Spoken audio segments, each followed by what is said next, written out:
Yeah. Okay. Hello, everyone. It's 9 o'clock in the morning here. So let's start the second day of the It from Qubit Extreme Universe joint workshop, Extreme Universe from Qubits. As a first speaker, we are very happy to have Douglas Stanford from Stanford University, who is going to tell us about subleading Weingartens. Okay, please start. Okay, thanks. Thank you very much for the invitation. It's a pleasure to be speaking at this workshop, and I'm really excited to hear about this extreme universe collaboration. It sounds like a really wonderful thing. So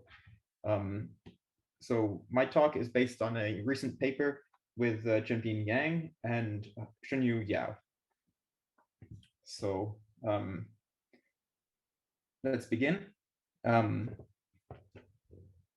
A useful formula in many areas of physics and mathematics, one that I find myself using over and over again in different research projects, but I'm sure many of you have used it just as frequently, is the following formula. It's a formula for the average over the unitary group of a product of 4 copies of a matrix element of the unitary matrix. So we're averaging over the unitary group integral du of 4 different matrix elements of the unitary matrix.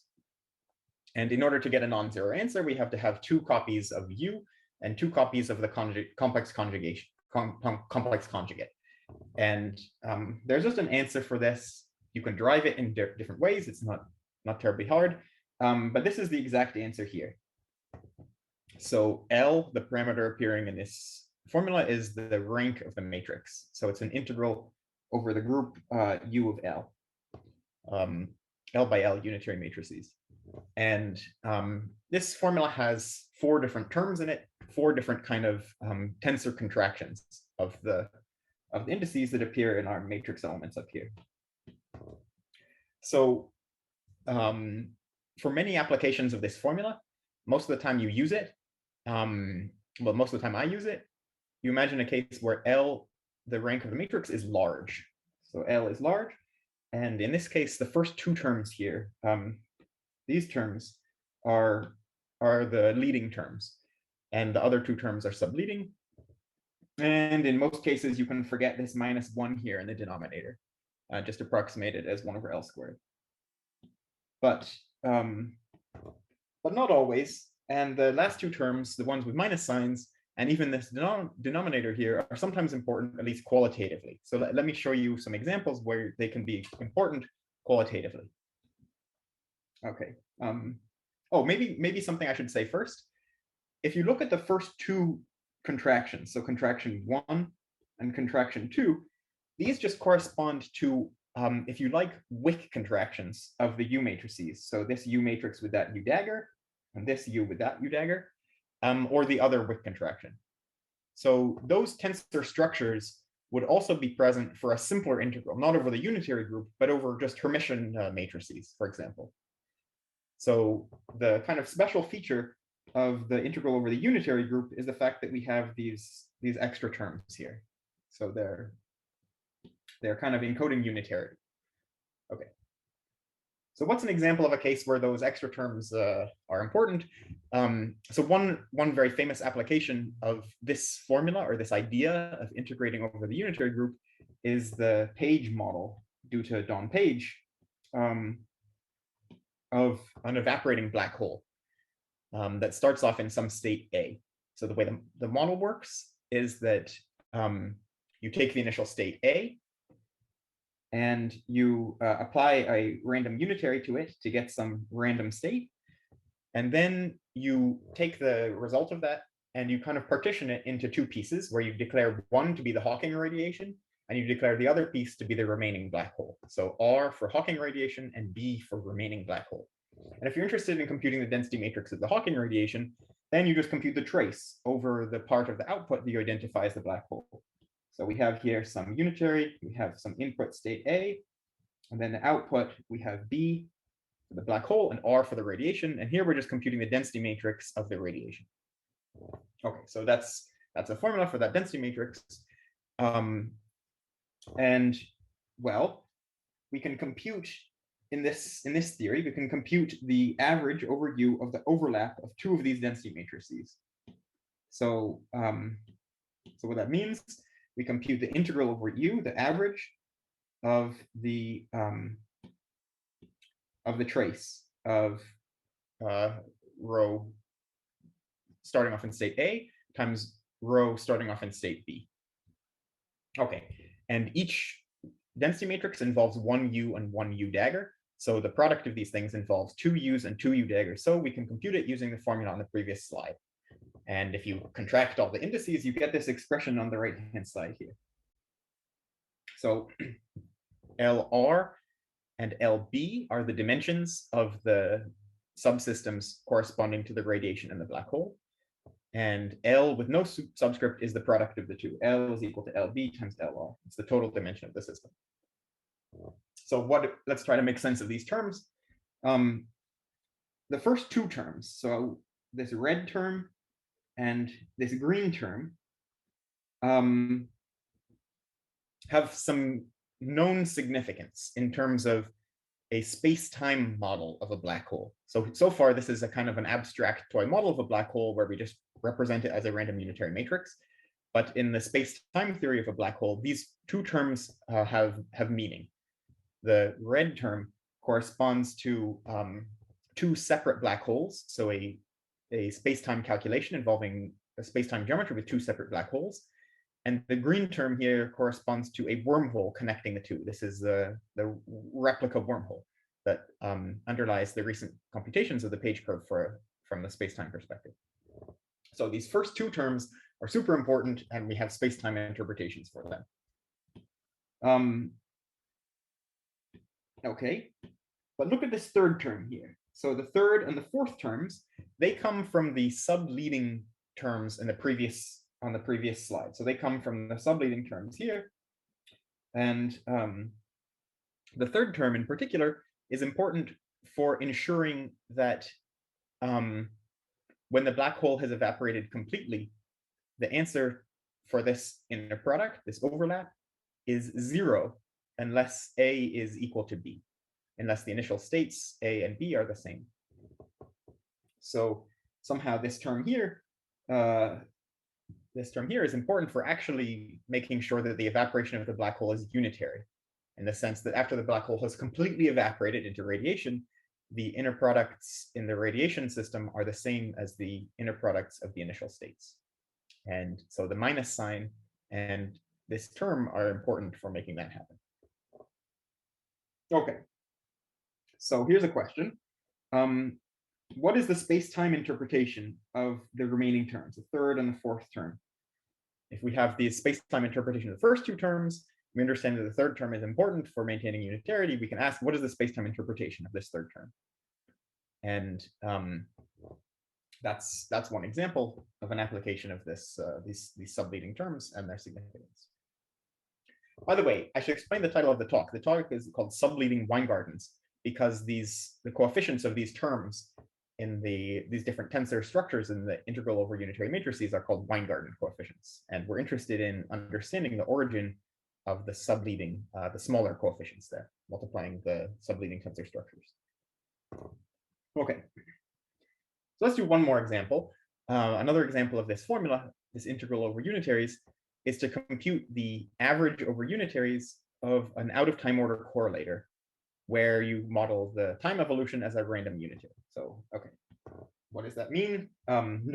Normally, an out-of-time order correlator would be something like W of t, V, W of t, V. And here, we just set W of t, we model it as a random unitary times W times U. So this is like modeling the time evolution operator as a random unitary and then computing the out-of-time order correlator. So in other words, we're motivated to study this expression here. And this again involves two U's and two U daggers. So you can compute it using the formula on the first slide of the presentation. And Roberts, Yoshida, and Kataev computed that, and they got this answer here. So let's take a look at this answer. So it has some prefactor, which is almost 1. So for the moment, let's forget about this. Let's just approximate this as 1. Then there are 3 leading terms. 2 of them are positive, 1 of them is negative. And then there's 1 subleading term. These 4 terms come precisely from the 4 tensor structures in the integral over unitary matrices. So we're particularly interested in trying to reproduce the subleading terms. So we're interested in understanding the origin of this term here and this term here. And we're interested in basically checking whether a gravitational theory, a theory based on space-time,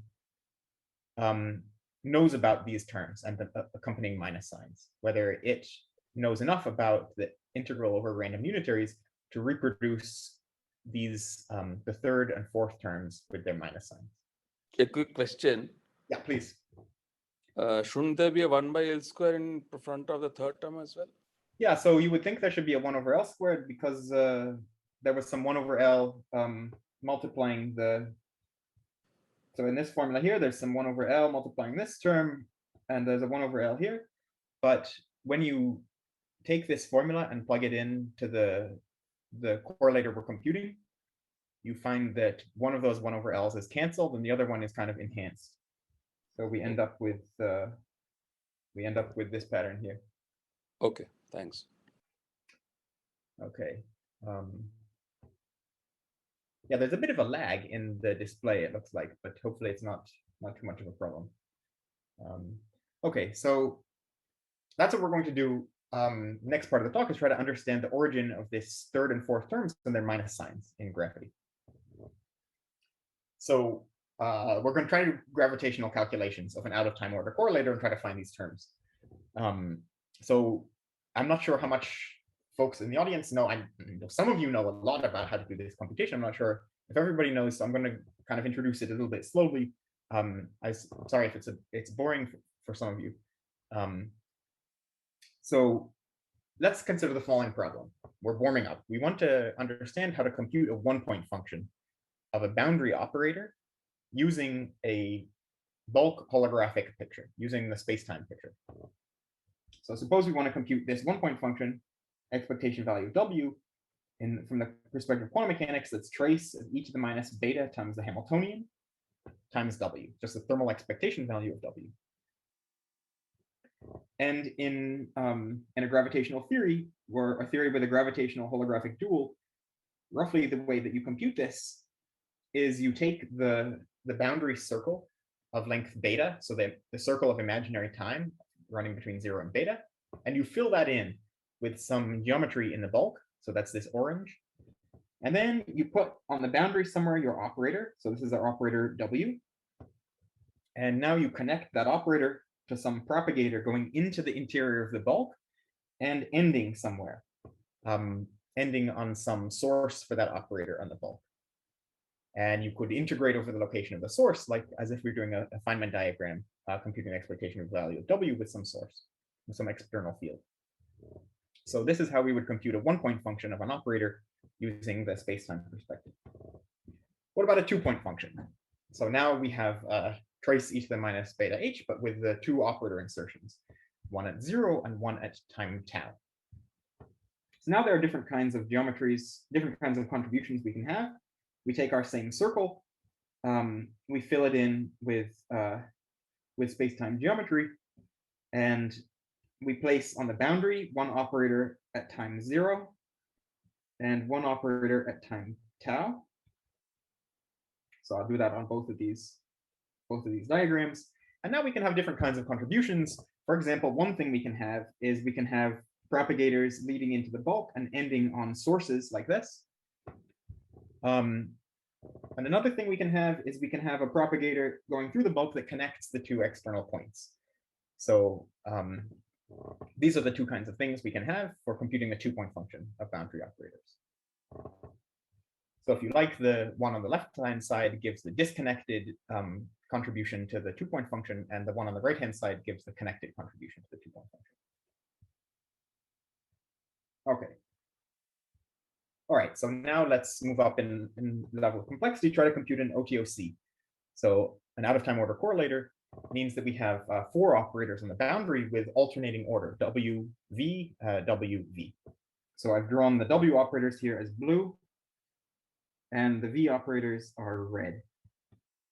And again, we put those on the boundary of our space-time region. And now we can consider different contributions. So one kind of contribution we can have is, well, these things could end in some one-point functions, and these things could also end in some sources like this. Another thing we could have is we could have a configuration like that, or we could have a configuration like this, or we could have a configuration like this. So we could have, in different ways, these operators could either end on one-point function with sources in the bulk, or they could end with the Feynman diagram and connecting the different operators on the different sides. I'm assuming here that the operators don't connect to each other. Okay, so this is the kind of situation we can have, and in the fourth diagram, these operators can these operators there's a significant interaction in the bulk. We can have interactions between these lines in the bulk. And I want you to think about the following situation. So we've started by computing an out-of-time order correlator in a Euclidean configuration where the operators are all located at Euclidean times, imaginary times. But we can continue this to Lorentzian time. And if we continue this to Lorentzian time where the time arguments of the W operators is large, then we'll have the following kind of kinematical situation. Picture rotating the W operators here. So picture a situation where we rotate the W operators, but keep the V operators in position. So we have a configuration like this. That would happen if we added some Euclidean time to the W operators, and it would mean that the lines in the bulk intersect at an angle. If we go to Lorentzian time, Minkowski time, then this angle becomes a boost angle between the lines. And so it means that the lines meet with a relative boost that is proportional to the time difference. And that means that if the time difference is large, the blue line and the red line are highly boosted with respect to each other, and these interactions are very large. So that is to say that this diagram on the right, interactions become large as t goes to infinity for late time OTOC. So this diagram is strongly affected by the late time limit. Another quick question. Yeah. Can't the W's and the V's also contract between themselves? In general, they can, right? Because they can be. In general, they can. Those contributions are, well, we could imagine some symmetry that would make them zero, but even if we don't, those contributions are small at late time. They're small at late time because the W and V operators become separated by a large amount of separation in time. And so the propagators connecting them will be very small. Okay. So, yeah, these are the diagrams that plausibly could contribute at late time. But in fact, as we've just discussed, the fourth one is going to get very large corrections at late time. Okay, so now let's try to recover from this picture the first 3 terms of our unitary integral formula. So I've rewritten it here at the top. Here it is. And we're interested in recovering at the moment the behavior of this formula when L is large, the leading behavior at large L. So that would just be these 3 terms: first term, second term, third term. So, okay. So in the large L approximation, we just get this expression here, which can be rewritten by decomposing the correlators in their connected and disconnected pieces as the expression on the third line, where we have the connected WW 2-point function, the connected VV 2-point function, and then just 1-point functions. So here I've used the definition of the connected correlator as the 2-point function minus the square of the 1-point function. So these 3 diagrams that we drew here, WW correlator connected, the V correlator connected and everybody disconnected correspond precisely to these three gravitational diagrams. So these are three of the four diagrams that we had on the previous slide. But in the first one, we have a connected correlator between the W operators, but one-point functions for V's. In the second one, we have a connected correlator between V's and one-point functions for W's, and so on. So the whole content of this unitary integral formula in the large L approximation is basically just the fourth term vanishes. The fourth term is gone. And that's the effect of the interactions and the long time evolution. So the interactions and the high boost between the operators makes the fourth term small. And that's basically the whole content of this correlation function in the large L limit. So this unitary formula in the large L limit just gives us these three terms, and it can be summarized simply by saying that this fourth term vanishes. Okay. So what about the final term in the formula? So far we just discussed the first three. What about this final term? Minus 1 over L squared times the 2-point function of W's, 2-point function of V's. This one is much more interesting than the diagrams we've discussed so far, because this one is non-zero even if the operators have vanishing 1-point functions. So you'll notice that all the other terms vanish if the 1-point functions of the W and V operators are zero. And the reason for that is that if we have vanishing 1-point functions, then the propagators have to connect the boundary points together. And if they have to connect the boundary points together, then like this, then they're going to cross. They're going to cross, and that diagram is going to be small. Okay, so that's why the first three terms vanish in that limit. But the last term is telling us that we can actually get a non-zero contribution in this case, even if the operators are have 0 1-point functions. And the reason for that is that we can have a different topology in the bulk. We can have a different topology, which is we can take this disk-like topology we've been discussing, and we can put a handle on it. So we have a genus 1 surface, which is a disk with a handle glued into it. And now if you think about this OTOC, you'll see that there's a way for these propagators to get from one side to the other without crossing each other, without intersecting each other. So the topology of the handle disk geometry, the genus 1 disk, makes it possible for these propagators to avoid each other and to avoid this very highly boosted collision that destroys the correlation. Okay, and if you work that out, well, it's consistent with this answer. There's a subtlety, which I'll just mention briefly. You can ignore this point if you want, but it's well, I should mention it.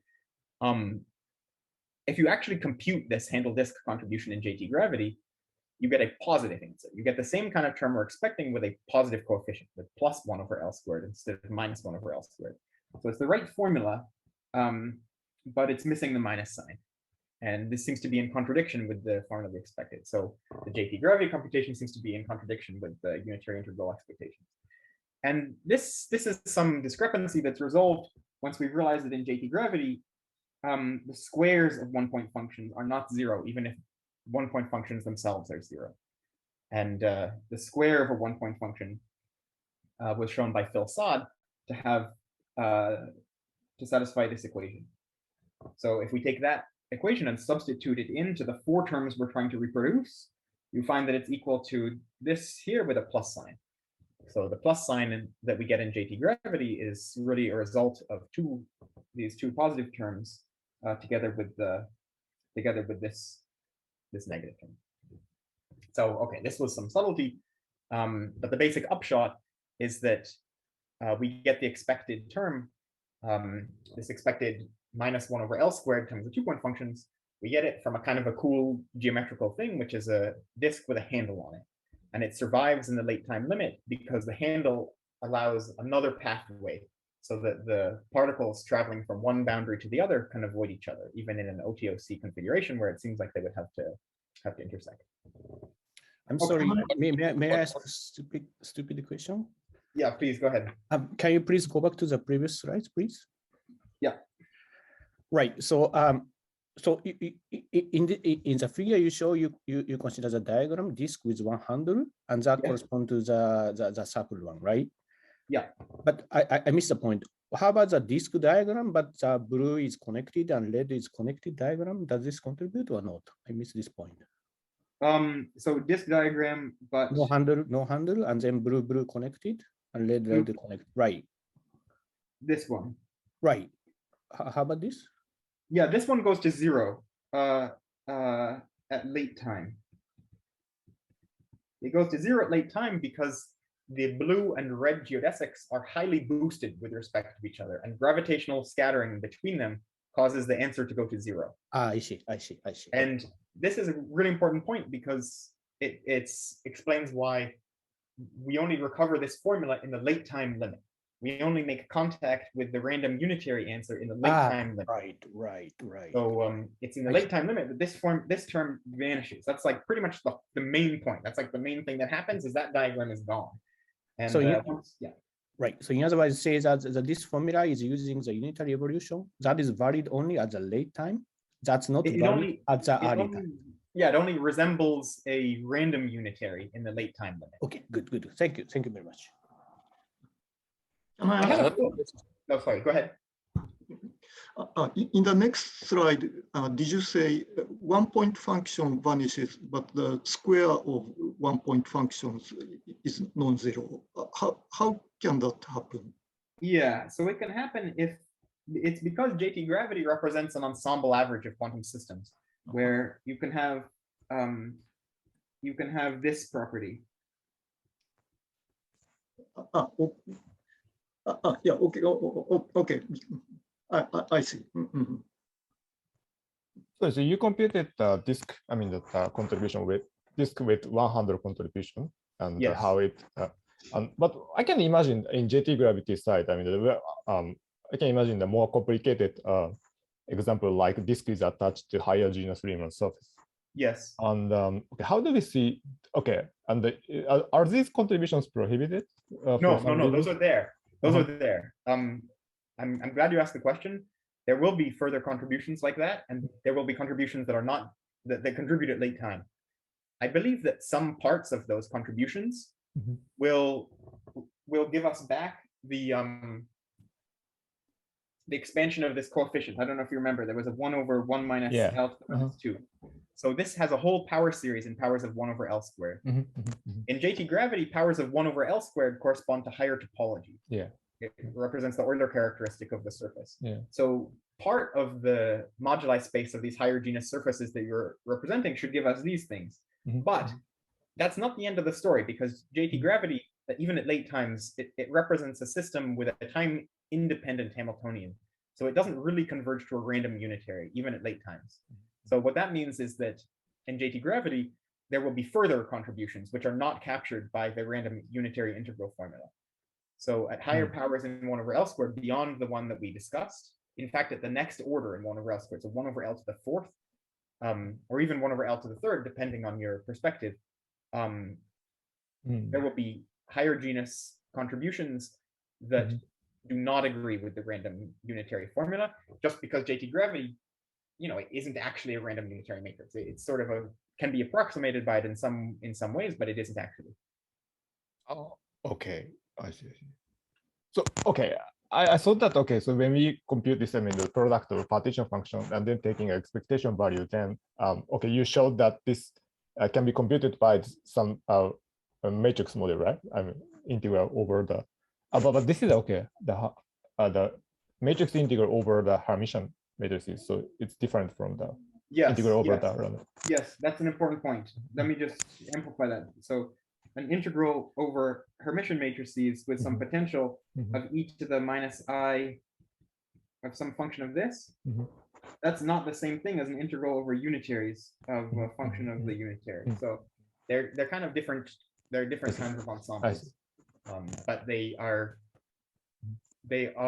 in agreement as far as the terms that we computed. Higher terms in powers of 1 over L squared will be different, but the terms that we computed are the same in the two ensembles. So I didn't want to mention the difference. Okay, thank you.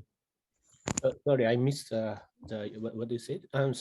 So in what point is missing compared with this random unitary evolution and then JT gravity? You said there's some point which is not captured by the JT gravity. Could you just comment? Yes, well, JT gravity doesn't represent late time evolution operator in the boundary dual of JT gravity. That's like e to the minus I ht for large t, right, for some kind of h. Right. And this is not equal to a random unitary. Even the ensemble of these things that you get is not really the same as an integral over unitary matrices. But it's very good way approximated.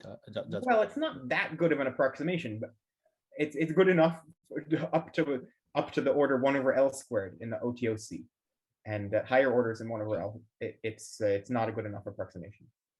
So only in the leading order it captured, but if you consider carefully about the higher topology, you see the discrepancy. Is that what it is? Yes, I mean it's not just the leading order though, because we accurately reproduce all these. Right, so right. It's the leading and first subleading. Okay, thank you. Yeah, and I think basically the lesson is it's not that they're completely unrelated at higher orders. It's the JT gravity expression will have more terms. It will have all of the terms you have for the random unitary, but it will have other terms as well. So somehow the random unitary pattern is still in there. It's just not the whole story. Okay. So Saad's formula works only for the bulk computation and not for the boundary computation. I didn't understand what two computations you have in mind. So you're saying that you're getting Saad's formula by evaluating it on the disk with the handle, right? Or not? No, not quite. JT gravity. You're getting it in JT gravity with the disk with the handle, right? Yeah, we're getting this answer in JT gravity for the disk on the handle. No, I'm talking about this VV equal to 1 by L square VV. Oh, yeah, that one comes from a geometry which looks like just a wormhole like this. That's correct. The two. So this is Saad. Yeah, so shouldn't there be an analogous formula for the boundary theory as well? What boundary theory? What do you mean by the boundary theory? In the sense that in the theory where you're computing the UU correlators without the without the bulk computation. I mean, where you're just, you mean use this formula? Yeah, that formula. Yeah. Well, no, because this formula that we have here, it's a property of the operators that you're including, not the unitary operator, not the time evolution operator. So this equation is a property of the additional W and V operators that you insert into that formula. So it's not a statement about the U matrix. It's a statement about the operators that you include.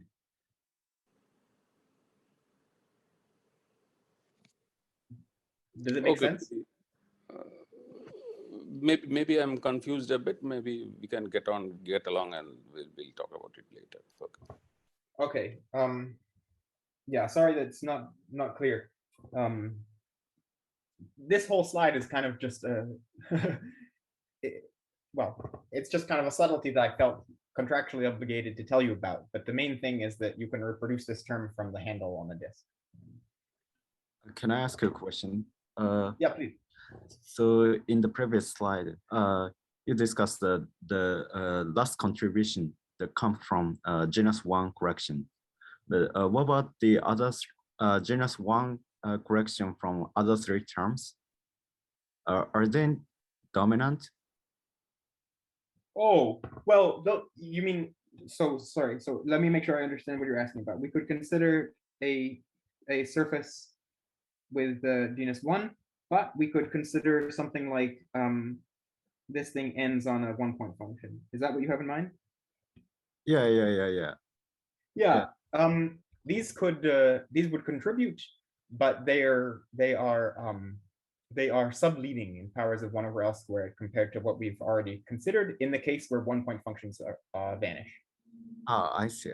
Okay, 1 point fine. Oh, Yeah. so here, what do you precisely mean by vanishing 1-point function? Because after taking average, you get a connected 2-point function. Yeah, so I mean that the 1-point functions are very small. So in JT gravity, you can't really set the 1-point function to be exactly 0. But if you look at this formula, even including Sod's correction, the 1-point functions are small, 1 over L squared. So if we take that formula and go back to here, so this thing we could evaluate will give us something like 1 over L squared from the handle. That's the topological penalty. Times something like W squared times VV. We get something like that. And if we plug in the formula for the 1-point function squared, this will be of order 1 over L to the 4th times WWVV. So that would be of order 1 over L to the 4th, whereas the term that we're analyzing is of order 1 over L squared. I see. So Thank you. the term that you identified is real and it exists. It's just subleading to the ones that we've been discussing. Is that expansion 1 over L squared in? Oh, sorry. You're asking if that is this. Oh,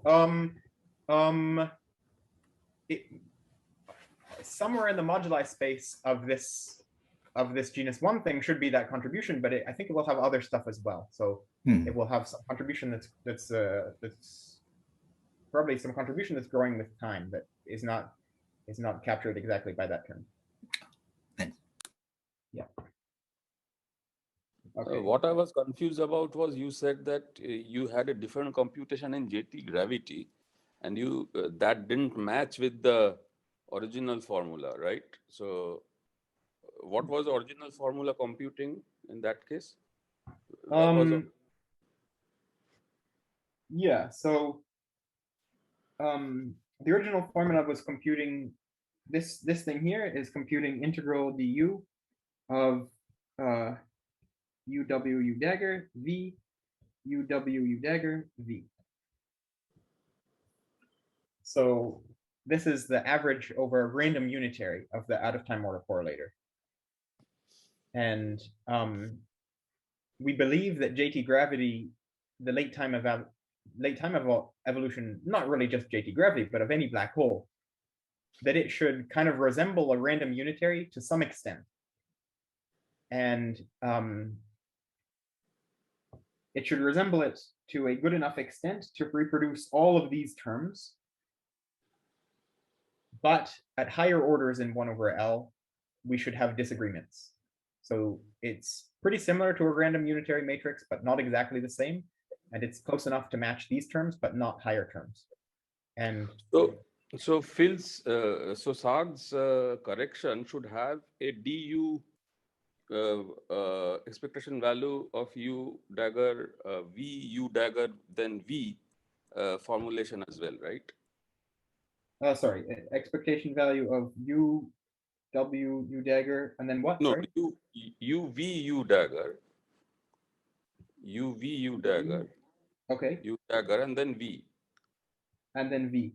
Oh, this is a different calculation. This is a different kind of Sod calculation. So he did 2 nice calculations in his paper, and I was talking about a different calculation, which was this thing. So he computed both of these things. I shouldn't draw errors. He computed both of those things in his paper. Yeah, and shouldn't the u v u dagger v calculation be relevant in this case? Because no, it's not relevant because our operators here, you have 2 operators of the same kind that are separated by a large time evolution. They have a u in between them. But in our OTOC, the operators of the same kind have no u in between them. The net time evolution in between the operators cancels. So okay, it was really v of t, v of 0, right? Whereas what we're computing is w of t, v of 0, w of t, v of 0. Right. And that's well, both things are interesting, but this one, the advantage of studying the OTOC is it lets you access this integral of 4 unitary matrices, U dagger, U dagger. And Saad's calculation of the 2-point function is great, but it doesn't tell you about that. Okay, good. Thanks. Okay, all right. I'm going to skip ahead a bit.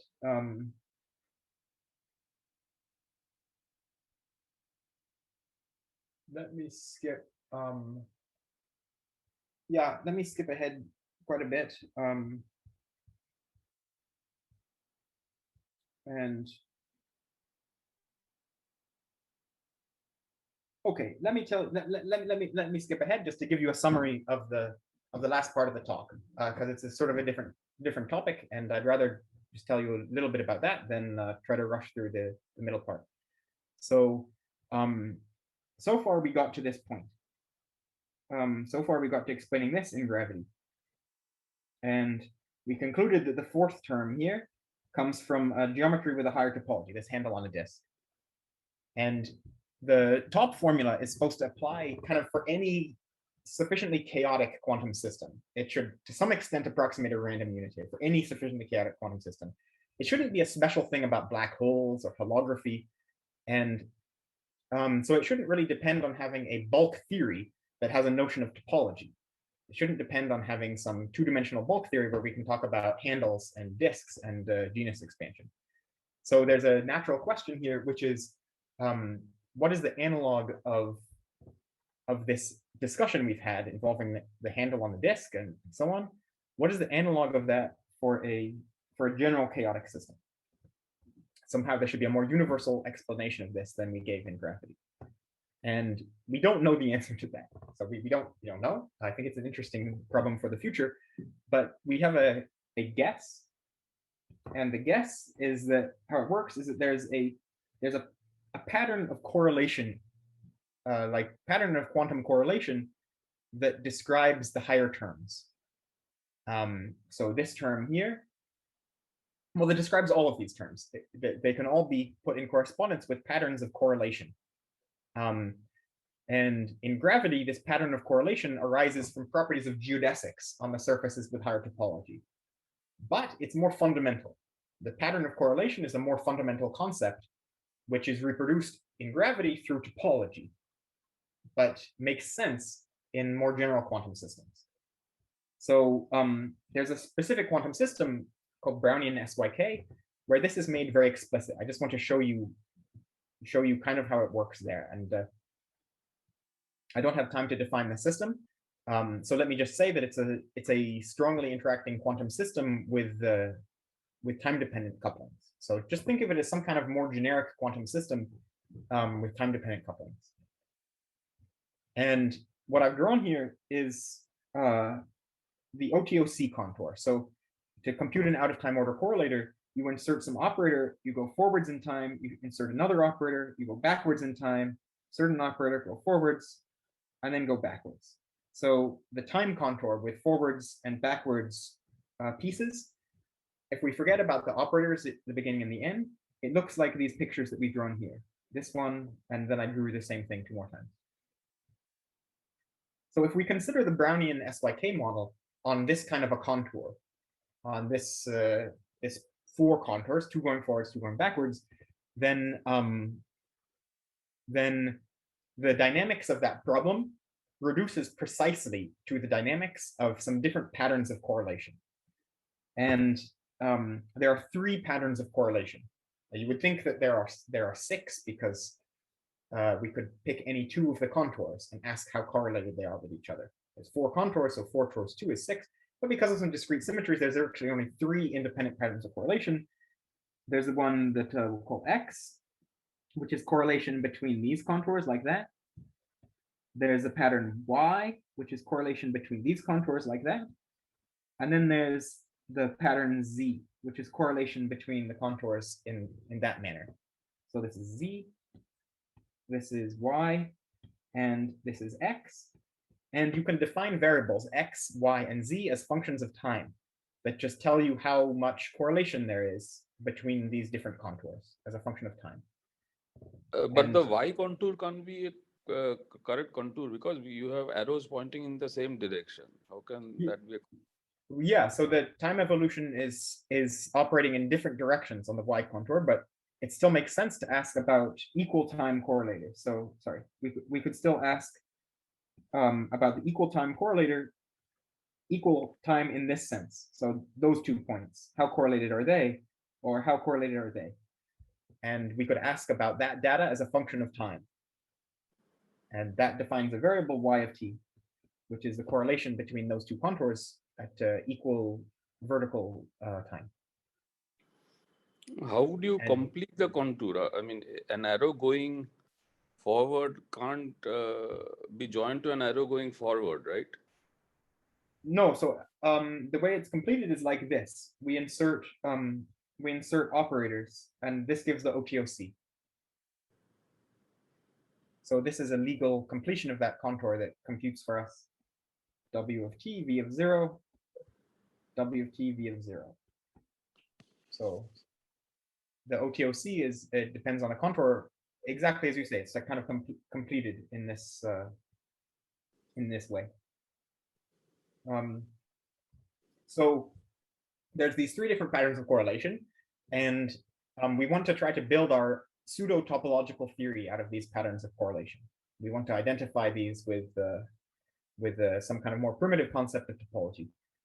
And the Brownian SYK model has dynamics. It's kind of amazing. The whole dynamics of this problem reduces to just 3 coupled ODEs for these 3 variables of time, at x, y, and z of time. At large n, Brownian SYK reduces just to the dynamics of this correlation. It's like pure, it's just a dynamical theory of correlation, or a dynamical theory of entanglement. And they're simple first order equations, and you can find a solution to those equations that looks like this. It's a periodic solution as a function of time. So I plotted x, y, and z as a function of time, and it has this kind of interesting periodic behavior. And to construct an actual solution with the correct boundary conditions, we have to pick beginning points and end points along this solution. So the solution, you can think of it as extending forever, and then to find an actual solution with the boundary conditions, we pick a beginning and an end, and take the solution in between those points. And legal beginnings are shown in green here. So these are places where the initial boundary conditions are satisfied at these locations. And places where the final boundary conditions are satisfied are shown in red.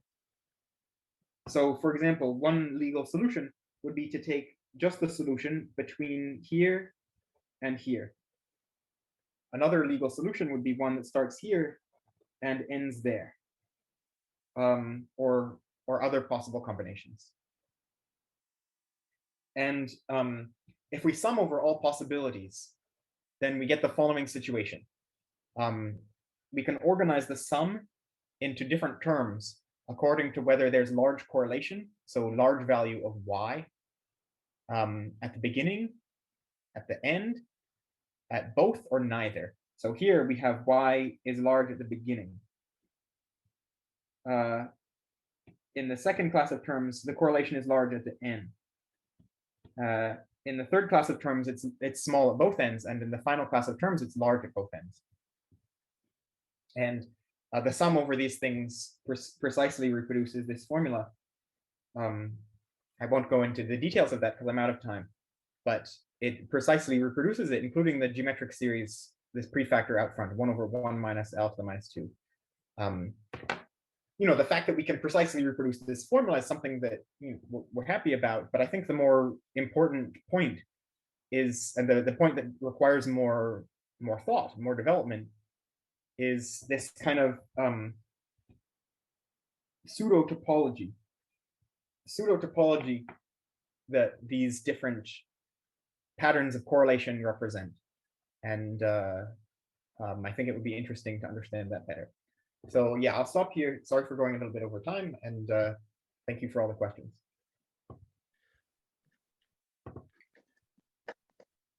Thank you very much for very clear talk.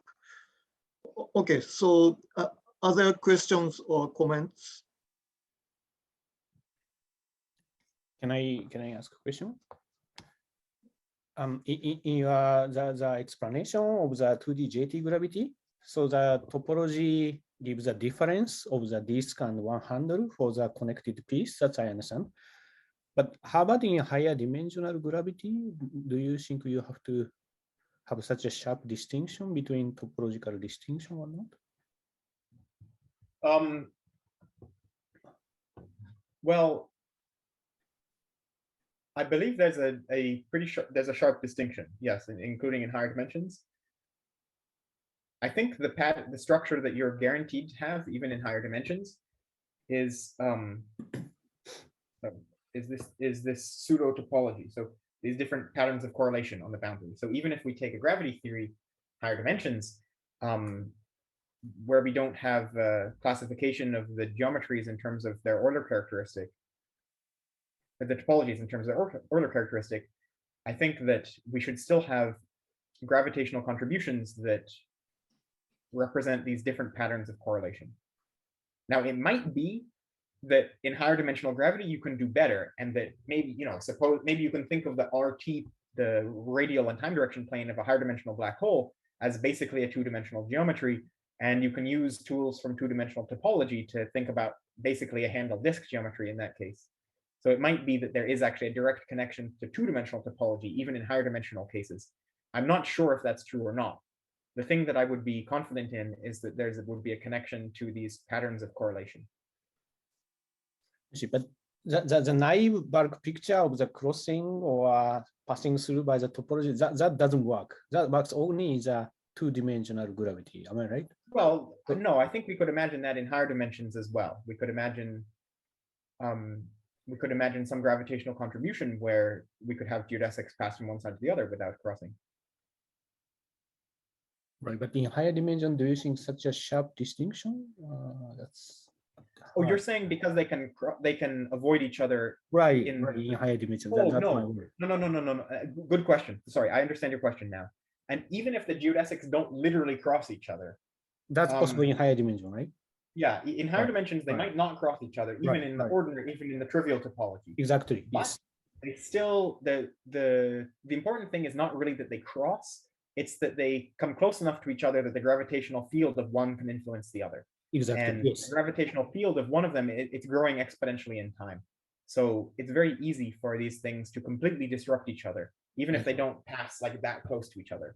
But suppose we have some wormhole like that, such a boosting suppression is avoided. That's what you. Yes, that's right. Exactly. Exactly right. So the wormhole allows them to avoid this boosting suppression. Yeah. Exactly. Okay. Thank you. Yeah, thank you. It was an excellent question. I sort of started answering the wrong question, but thank you. Okay. There seems to be another question. Please, Dita, sorry. Thank you. Maybe I'm so poorly understanding about this, but what is the difference, or is there any connection between this Brownian SYK with two coupled SYK and leading to the thermofield double state? Is there any connection between the Brownian SYK and what? Sorry, I think you cut out slightly. Oh, sorry. Two coupled SYK leading to the thermofield double state. Oh, is there connection between the eternal traversable wormhole and this physics?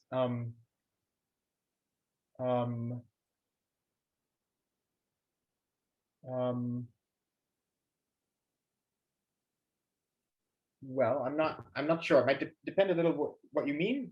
I don't think of any immediate important connection that has specifically to do with Brownian SYK, but I'm not sure exactly what you mean.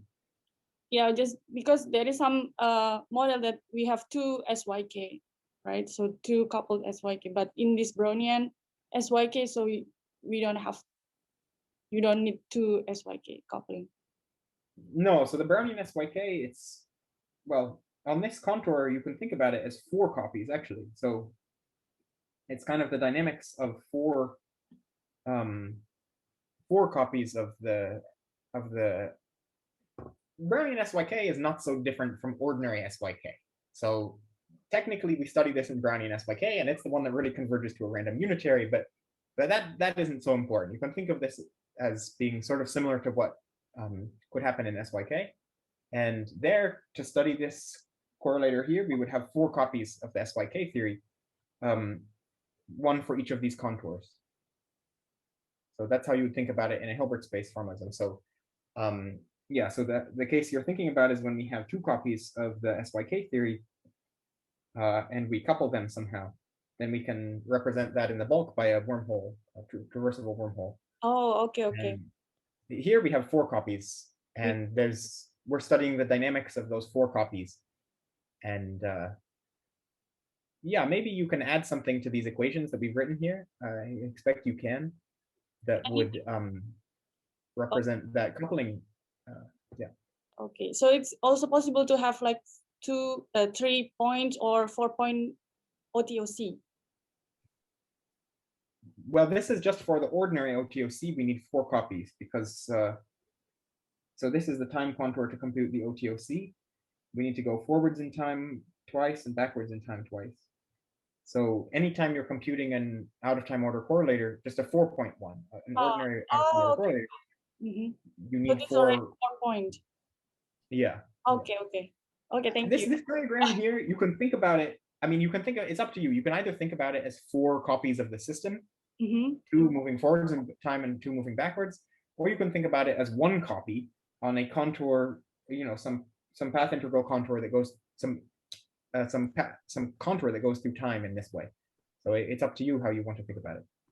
Okay, nice, thank you. Okay, are there any other questions? Okay, so can I ask a question?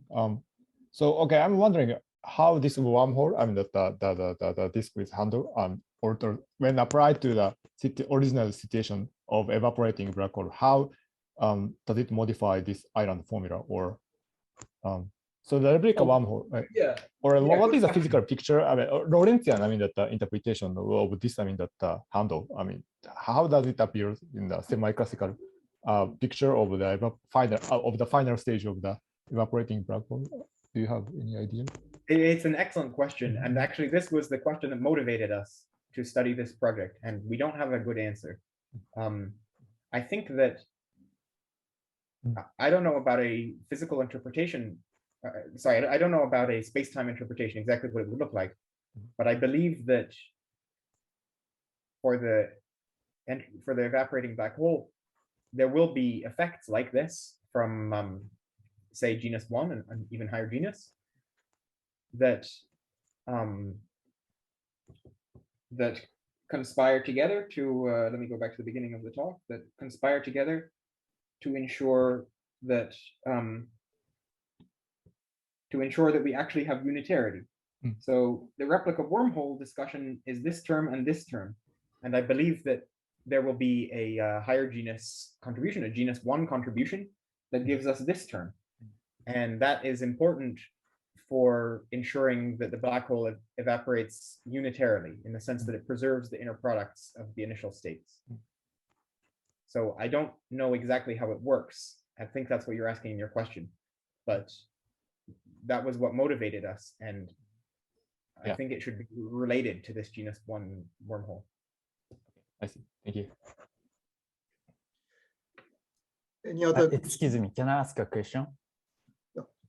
Okay. So in this earlier page, you mentioned about this density matrix. So can you compute something like spectral form factor instead of Outoftime model correlator? Spectral form factor of what do you mean? So you inserted the V and the W operator and then computed the Outoftime model correlator. But like in this page, you have a density matrix. Yes. So if you just Fourier transform, then it gives something like spectral form factor, right? Well, I'm not sure if you have in mind something like this when you say the spectral form factor, or if you have in mind something that uses the density matrix somehow. Density matrix, yes. So I'm not sure exactly what function of the density matrix you want to study. Could you say what Fourier transform with respect to what variable? So exactly this the middle equation, for example. Okay. Oh, yeah, you can study this in gravity. The reason why we didn't, okay, so why didn't we study this thing? Why did we start studying the OTOC? Why didn't we study this thing exactly? The reason is that it's just a technical one. In gravity, we know what the solution for this term looks like. This term, we actually nobody has constructed analytically the solution. So even for the first replica wormhole one that we kind of think we understand, nobody has really analytically constructed this solution for the evaporating black hole. So, so we didn't want to start with a complicated problem like that. We wanted to start with a simpler one where, you know, these terms are very easy to understand. So that the first kind of non-trivial term is a little bit easier. So it's just because this problem is easier than the one on the previous slide. But you're absolutely right that one could and should try to understand this formula. I see. So I have another question. So in out-of-time model correlator, do you also have something like ramp and plateau behavior, which you have in spectral form factor? And then this subleading contribution, something associated to this behavior? Yeah, you do have such effects, but only in a theory with a time-independent Hamiltonian. Sorry, you only have a ramp in a theory with a time-independent Hamiltonian. So those are examples of effects that go beyond the random unitary model. And you can work out what you would expect. You will get some terms beyond these terms that involve ramp functions, so growing functions of time. But they're subleading in the case where the 1-point functions vanish. They're subleading to the terms that we analyze. I see. Thank you very much. Okay, so if there are no urgent questions, let's thank Douglas again. Thanks a lot, you guys. Okay, so so let's start the next talk now. So Veronica, would you share the screen? Let's see. Okay, that should. Let's see. So you can see the